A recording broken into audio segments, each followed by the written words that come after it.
Welcome to Bridge the Gap, a show where we aim to build a bridge of understanding between opposing views. Each episode, you'll see our participants sit down to discuss some thought-provoking statements. It is my duty to explain racism to those who do not understand it. If they disagree with the statement, they'll leave their seat and allow those that agree to explain themselves.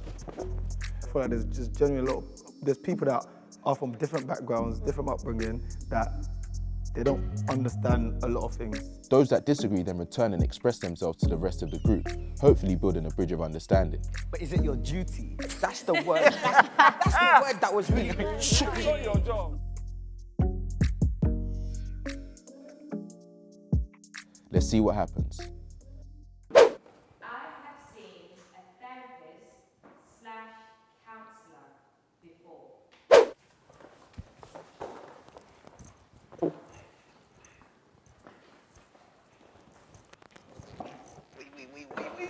Just us.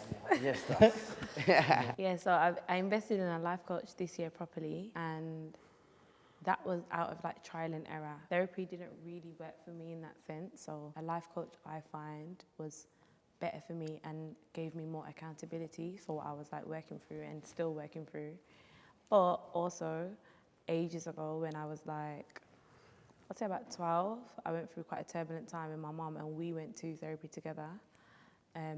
So I feel like I've had my fair share of trial and error. But to be fair, I feel like it helps, and I feel like we're at a point now, particularly for our generation, where we're so much more open about going to therapy and like not feeling ashamed about it, or not feeling like, oh, it's a waste of time. Why am I going to speak to a stranger about my, all them sort of things. But I feel like we're so much more open to trying new things and being better people, and allowing a therapist or counsellor or whatever to maybe, be a help to that. I think that's so important. I always believed in it. I never thought there was like anything wrong with therapy, but it just took me a while to I guess, get into it. Do it, yeah, do it yeah. myself. Like I've always been an advocate for him, even though I hadn't even tried it. Yeah. Yeah, sure. Like, why talking to people is great. Like, I have train conversations that really, and I'm like, I needed that conversation. Yeah. Do you know what I mean? Like, with strangers. You know what I mean? So proper. I had therapy during the pandemic, and it was different, like in terms of. Or virtual. No, it actually wasn't. It was. In person. It was in person. Ah. But usually you have your assessment, like. Right. Yeah, and all Yeah, that. yeah, So yeah. It was just, I think for me, I needed to have therapy. I needed to experience it so I could also go forward and actually be an advocate for it properly. Yes. 'Cause at that point, I was saying, yeah, therapy's great, but I hadn't even done it Yeah, but myself. you hadn't done it, You know what I'm saying? yeah. So I did it, and I feel like I'm still doing it. Yeah. And I feel like I've learned so much about myself. About yourself. And I literally apply the things that I've like learned about myself into my life right now. Yeah. And the thing is, you don't go to therapy and be fixed. It's not like a fixed like. Yeah. you're And I put think that's together. what it is, isn't it? People have like an idea of what they think it is or how it goes. And I don't know what your therapist is like or what the process is like for you. But for me, for example, with my life coach, like, we'll talk about stuff, we'll set our own notes, and we'll like, at the end of like, say, 3 sessions, 5 sessions, 10 sessions, we'll like compare notes. But then also she like sets me tasks, and then like I do the tasks, I do like assessments online and stuff. And that for me like gives me accountability. Like, I'm like, oh, I get it, I hear why you said that now. Like, I hear sick. And I actually have passed on like those things to like my friends. I've told them to check it out, and like it creates a proper ripple effect like within our friendship group. And I think that's so helpful for me. Whereas when I'd done therapy before, my experience, which was a couple of years back, it was just, I felt like I was talking, and I definitely felt better after like letting things out, but I didn't do it after that. Yeah. Do you know what I mean? After that, I was like, okay, so what do I do now after Yeah. I've done all of this? But I feel like those tasks have really helped me like reflect, have something to look at, like realign myself back to things that I want to do, people I want to associate with, I don't want, do you know what I mean? And that for me works. But I don't know what your process has been like in terms of how you've actually used that into sort of real life or... Yeah, I feel like the therapy part is the bit that's done together. And then after you leave, you're like, rah, I'm back in the world, but by myself again. Like I remember, like I walked home bare times from therapy because I was like, what do I do with myself now? So now that you're even saying like life coach and you're saying like you actually hold yourself accountable and stuff. That's something that I think like I would definitely look into actually because I would definitely recommend it, especially if like I'm someone who I have to read something like 5 times to take it in. Like I proper have to. I'm like, no, I don't understand. No, I don't understand. And I literally have to keep reading it. Maybe I could just be dyslexic, to be honest. I don't know why I have to do that. But doing the task and putting something to paper and reading it over and over again and understanding why I behaved that way or felt that way is like, it brings such self-awareness. Yeah. And you're literally like, wow, like, I didn't know I was like this. Yeah, because I feel like the more you learn about yourself, the less you're kind of like stuck. You can be so stuck, yeah? And the more you learn about yourself, the more levels of yourself you kind of unlock. Yes, And you're not absolutely. necessarily going around in circles on the same thing because you've overcome that to an extent. Yeah, and definitely. You're working on it so you're not walking around in circles. Yeah, absolutely. And it's easier to be accountable as well.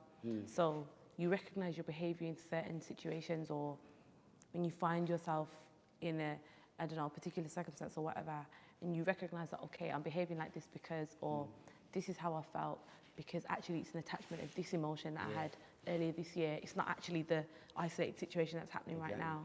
And I'm like, yeah, like I needed this. Yo, when your therapist reads you, you're just like, excuse me? Yeah, it's like, all right then, come for me. I was very lucky for my therapy to be paid for by a charity called the Black LGBT Therapy Fund, which is run by Ro Frimpong. And so they funded a couple sessions, and so there's therapy like funding out there, but I'm just blessed that was put in front of me.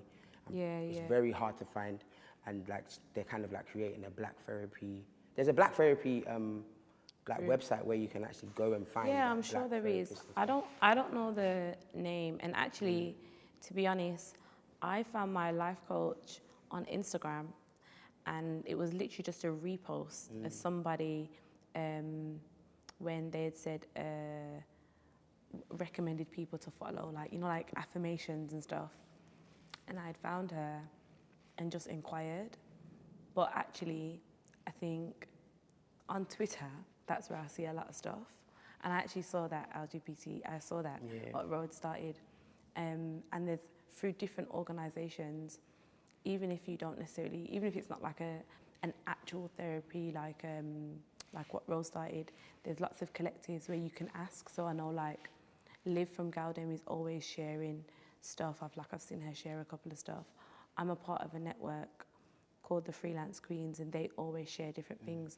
So I think if you actually put it out there, guys, is there anywhere that you think I can find X? There's always someone connected to something, because the accessibility is real.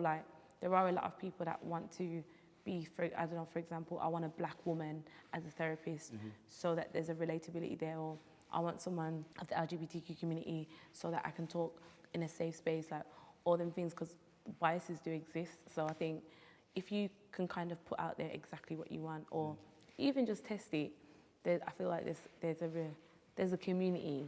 100%. And Twitter for me is that Black Twitter is it helps me a lot. Yeah. When I put stuff out there. If you're looking for anything, there's always somebody that knows somebody. I think you should definitely ask and be specific with what you want as well, and someone will always direct you in the right absolutely. direction. And like you said, you said you were an advocate, but you hadn't actually done it yet. Even that, just ask questions at first, how has it been for you? What's it like? Because me, like I said, therapy didn't fully work for me. That's why I took on a life coach. So I think for different people, it's always just seeing the options in terms of and what does the access look like? Because they might be, unable to get free and paid for ones as well. Can we get the disagreeers back in?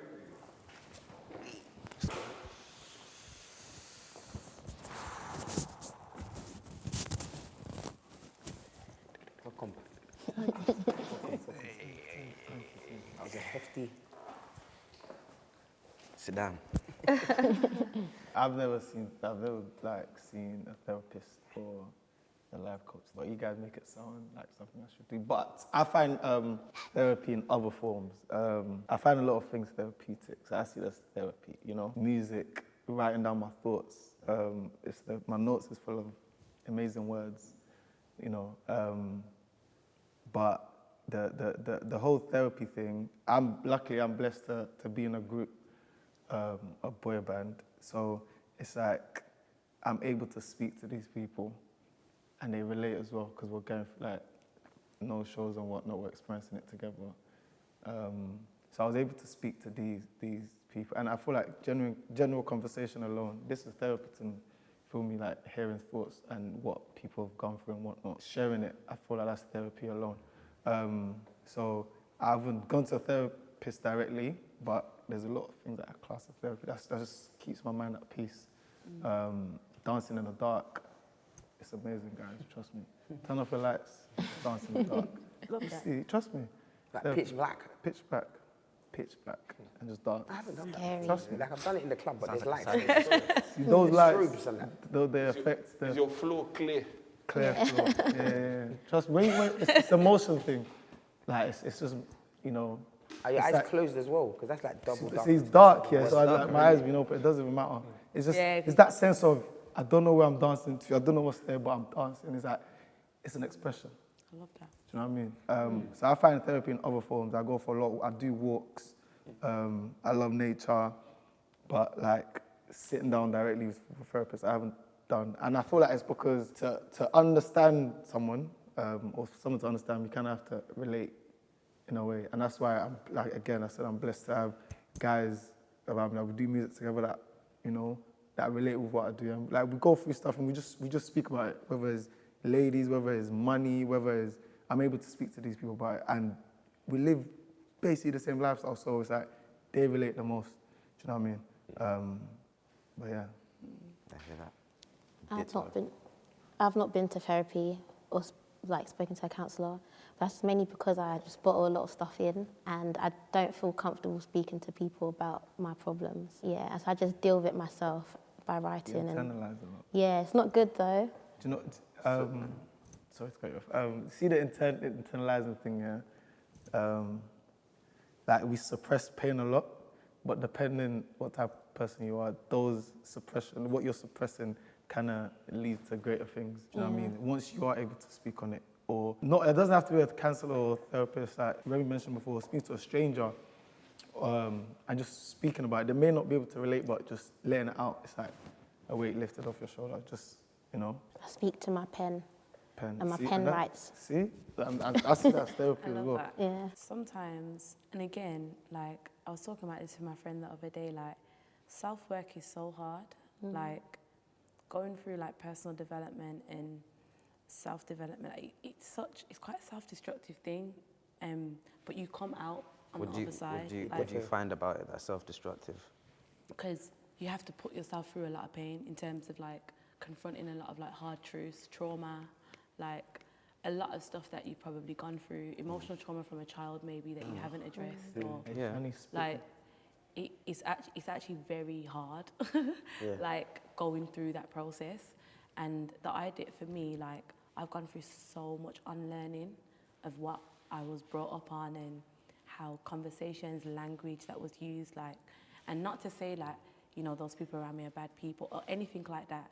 It's just, you know, when you know better, you do better, innit? Shout out to Angelo. But, and I think when you suppress a lot of it, it's like, it's a part of the process. Do you know what I mean? Because sometimes we don't know how to express ourselves fully. So when you are creative, that's actually a gift and a privilege, because a lot of people don't even really know how to express it creatively as well, which is why people become self-destructive, like look at, you know, substance abuse, etc. But I think it's like, it's just so important to do the work, like, because you just become a better person. Like, above it all, you become a better person because you learn so much about yourself. And you don't regret learning about yourself because you're like, oh, okay, cool. And then you can make a better conscious decision to either stay in that place or grow through what you've gone through. Do you know what I mean? And I just think, yeah, it's just important. I think that's powerful. Learning about it. You lot mentioned it. Learning about yourself. it's like the best thing ever. Like when I know me, and I feel like I know me, like there's not a lot of things that can stop the greatness. Like, You're unstoppable. yeah. The power, like, again, the upbringing thing that you said. Like, I had to learn that certain things that I grew up in made me this way. My upbringing has made me this way. So I grew up in Nigeria, but I'm like, my dad's got hella wives and that. You know what I mean? I've come from a polygamous home. So it's like there's certain things that I'm now understanding. This is why I'm this. And there was a thing I said. Yeah, I went back home to Nigeria, and I even learned more stuff about myself. And I came back and I said, I went back home for superpowers because it felt like the power kicked in, just because I understand like who this young person, what this person's gone through that's made him this way. Why do I when I hear, like when certain things happen, I see red, why? Like, Yeah. and understanding that, I just felt like I was able to, mobilize. power. Yeah, So absolutely. that in itself Absolutely. is powerful. When you realize what you're capable of, you can then decide the type of person you want to be. And I think a lot of us sometimes, like, when people code switch and like assimilate and stuff like that, a part of that is also doing self-work. You won't have to do them things if you are comfortable and you understand your superpower and what you're capable of just being yourself. Do you know what I mean? And I think that's when you can decide, okay, this is how I want to be, how I want to dress, how I want to express myself, how I want to talk. Do you know what I mean? Trust me. And no one can tell you different because this is who you decided to be because you know exactly who you are. And that's a constant journey, though. Sorry, I don't mean to be that guy, never. But Never. But how do you know? It's like, okay, how do you know? Basically, okay, so I don't disagree with it. I'm just going back to the point of like I've never seen one, and I feel like sometimes I feel there is. I don't even feel. This is the thing. Like I feel like you can read, for example. I feel like you talking to a counselor or a therapist is essentially you talking to, one of your boys, do you know what I mean? And talking to a stranger and whatnot. And unless you've got, I don't know, miles of conversation with that person, only then, like, they can be like, I identify this and this and this.